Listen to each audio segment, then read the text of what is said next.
Oke, mainkan. Lanjutkan, lanjutkan. Ayo. Oke, untuk itu saya panggil kawan-kawan perwakilan daripada Empati, perwakilan daripada Institut Agama Kristen. Oke kawan-kawan, di hadapan kita semua, Bapak Gubernur Maluku telah ada bersama jajarannya. Kita minta kepada kawan-kawan, mungkin katong bisa dan beberapa organisasi. Gubernur Maluku Hendrik Lewarisa dan Wakil Gubernur Abdullah Fanat menemui masa aksi reformasi Jilid 2 di Ambon pada Rabu 17 Juni 2026. Pertemuan berlangsung di depan kantor Gubernur Maluku saat ratusan mahasiswa menyuarakan sejumlah tuntutan daerah. Pemerintah daerah menegaskan akan menampung aspirasi dan meneruskannya ke pemerintah pusat sesuai kewenangan yang berlaku. Informasi selengkapnya sudah dihimpun oleh rekan kami, rekan Novanda Halirat, jurnalis Tribun Ambon. Silakan laporan selengkapnya dari Anda, rekan Novanda. Iya, terima kasih rekan Justina di studio, juga Tribunas dimanapun kalian berada, melaporkan langsung dari Kota Ambon, Tribunas, Maluku. Benar bahwa pada kemarin sempat terjadi aksi demonstrasi jilid 2 di Kota Ambon, dan Gubernur Maluku Hendrik Lewarisa bersama dengan wakilnya Abdullah Fanat akhirnya menemui masa aksi di depan kantor Gubernur Maluku pada Rabu 17 Juni 2026 kemarin. Kedua pimpinan daerah itu berdiri di hadapan ratusan mahasiswa dan mendengarkan langsung aspirasi yang disampaikan oleh demonstran. Dalam kesempatan tersebut, 4 perwakilan menyampaikan isu strategis daerah, diantaranya terkait dengan meminta Kementerian Kehutanan meninjau kembali kawasan konservasi di Kabupaten Maluku Tengah. Yang kedua, mendesak evaluasi analisis dampak lingkungan atau AMDAL akibat aktivitas pertambangan di Kepulauan Seribu. Yang ketiga itu menyoroti pelaksanaan program makan bergizi gratis yang dinilai belum berjalan efektif. Menanggapi aspirasi tersebut, Gubernur Lewarisa pun memberikan aspirasi kepada masyarakat yang menyampaikan kritik dan masukan secara terbuka. Dan ia menegaskan bahwa pemerintahan daerah menghormati kebebasan itu dan tidak memiliki niat untuk membatasi ruang demonstrasi mahasiswa. Meski begitu, yang menjelaskan sebagian persoalan yang disampaikan mahasiswa itu sebagian menjadi kewenangan pemerintah pusat, sehingga pemerintah daerah hanya bisa untuk memfasilitasi dengan adanya pertemuan jalur resmi antara kementerian yang dimaksud. Sementara itu terkait dengan aktivitas pertambangan di Maluku, Hendrik membantah adanya tudingan pemerintah daerah memberikan izin tanpa melalui prosedur yang berlaku. Menurutnya, setiap proses perizinan wajib melewati tahapan dan verifikasi dari instansi terkait, termasuk persetujuan dokumen AMDAL dari Dinas Teknis yang berwenang. Hendrik juga menegaskan dirinya bersama dengan Wakil Gubernur Maluku serta pimpinan OPD berkomitmen menjalankan pemerintahan ini secara transparan dan bertanggung jawab. Sementara itu terkait dengan perjuangan pengesahan rancangan undang-undang daerah kepulauan, Hendy menyebut prosesnya terus dikawal dan saat ini tengah menunjukkan tren positif di pemerintahan pusat. Ia mengungkapkan pemerintah pusat telah membentuk tim khusus untuk membahas RUU tersebut. Sementara untuk pemerintah Maluku sendiri telah menyiapkan surat resmi kepada DPR RI guna memperkuat dukungan terhadap pengesahan RUU kepulauan ini. Dan Tribunals, menurut Hendrik, perjuangan untuk menghadirkan regulasi yang berpihak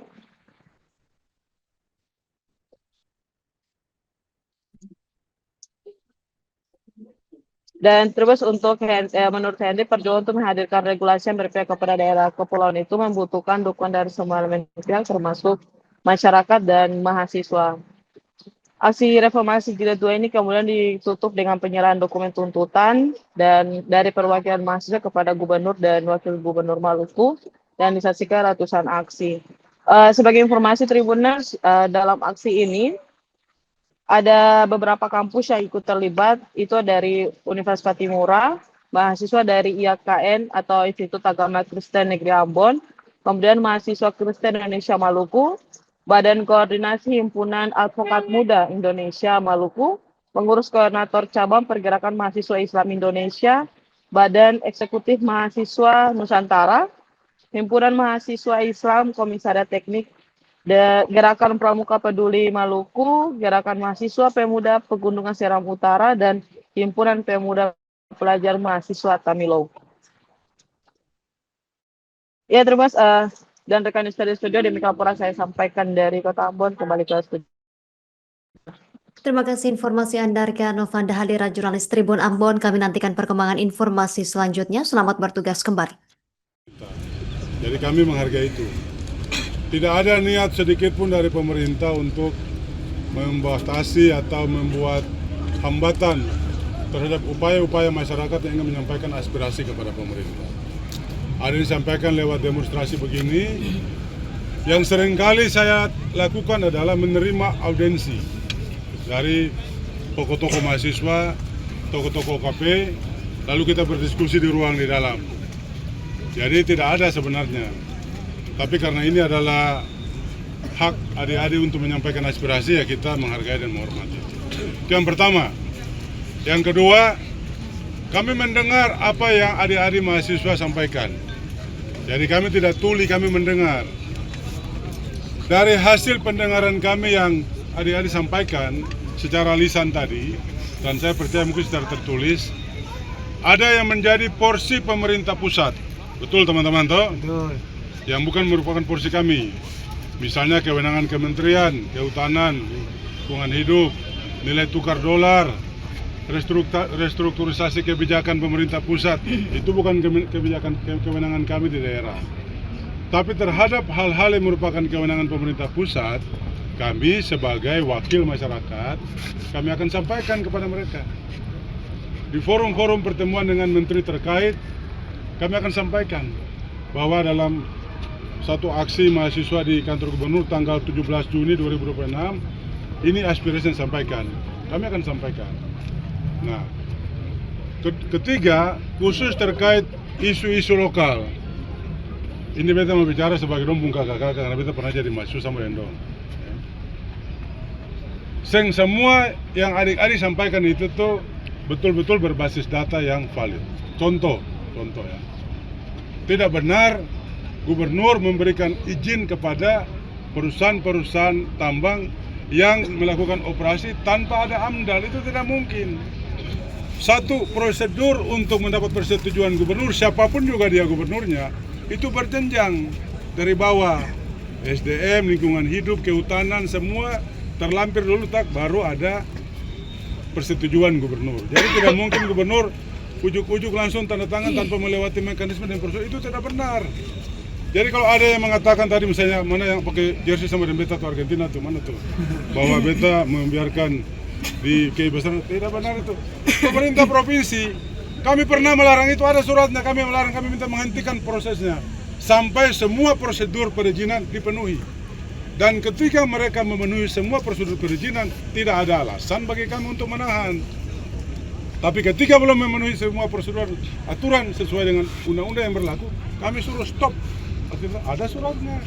Jadi tidak benar ya. Dihaya betul.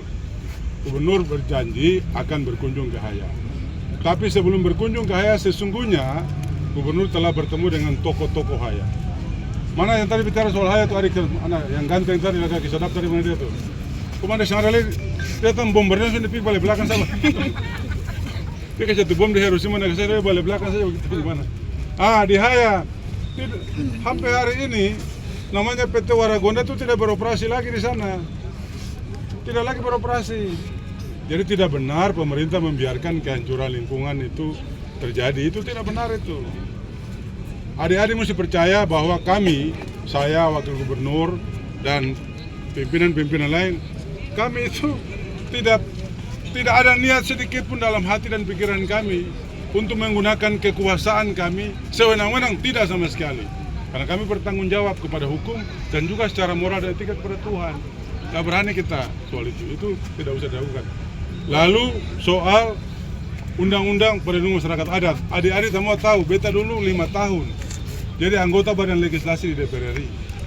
Beta termasuk yang paling rajin membahas yang namanya RUU perlindungan masyarakat adat.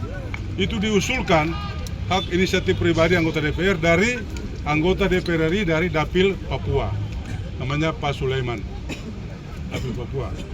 Tetapi sampai saya selesai masa jabatan itu, memang dia belum jadi undang-undang perlindungan masyarakat adat. Karena suatu undang-undang, adik-adik yang belajar hukum tahu kan, undang-undang itu produk kompromi antara pemerintah dan DPR. Pemerintah boleh setuju, DPR yang setuju, senjadi itu barang.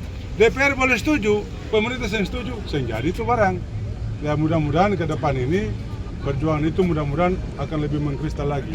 Undang-undang daerah kepulauan, saya, Pak Wagub dan teman-teman lain, kita ini memperjuangkan undang-undang daerah kepulauan. Hari ini saya adalah ketua Badan Koordinasi Kerjasama Provinsi Kepulauan. Saya ketuanya sekarang, dan adik-adik tahu bahwa di DPR RI telah terbentuk panitia khusus yang akan membahas RUU daerah kepulauan. Ini kemajuan yang sangat luar biasa yang pernah terjadi sebelumnya. Ketuanya adalah Ibu Mercy Barens dari Dapil Maluku juga. Nah, ketua berharap karena Ibu Mercy Barens ini adalah anggota DPR RI Dapil Maluku yang hari ini dipercayakan sebagai ketua Pansus RUU daerah kepulauan, nanti akan bersinergi dengan saya dan teman-teman dari Badan Koordinasi Provinsi Kepulauan. Dulu anggotanya 8 provinsi, tapi 2 provinsi telah bergabung menjadi 10 provinsi sekarang. Kami akan bertemu dengan mereka, kami sudah menyurat resmi untuk bertemu dengan pimpinan DPR, menyampaikan pikiran-pikiran kami terkait dengan pembahasan RUU daerah kepulauan. Percayalah, saya pernah ada di situ, di Badan Legislasi. Jadi saya tahu cara bagaimana mendayung untuk memperjuangkan undang-undang daerah kepulauan. Kita berjuang, mudah-mudahan pemerintah nuraninya bisa diketuk untuk menyetujui RUU daerah kepulauan. Kenapa itu mesti bilang begitu, adik-adik? Dulu ketika membahas RUU daerah kepulauan, fraksi-fraksi DPR semua itu semua setuju. Tapi waktu itu Ibu Menteri Keuangan, Ibu Sri Mulyani yang setuju. Antu lawan ketok keras. Waktu itu ada beberapa menteri lagi. Bersyukur Antu menjadi Menteri Keuangan lagi. Semoga saja hambatan itu datang dari Menteri Keuangan yang baru ini. Karena kemarin itu hambatan dari Antua. Sekali lagi DPR boleh setuju, pemerintah setuju, barang itu jadi. Tapi kalau tanya saya sebagai mantan anggota DPR RI yang pernah membahas, yang pernah di Badan Legislasi, hari ini kondisinya jauh lebih kondusif, jauh lebih positif, dan jauh lebih berpengharapan. Perjuangan RUU daerah kepulauan sudah hampir 20 tahun itu semoga saja bisa mewujud menjadi undang-undang daerah kepulauan. Oke? Hal-hal lain lagi teman-teman semua,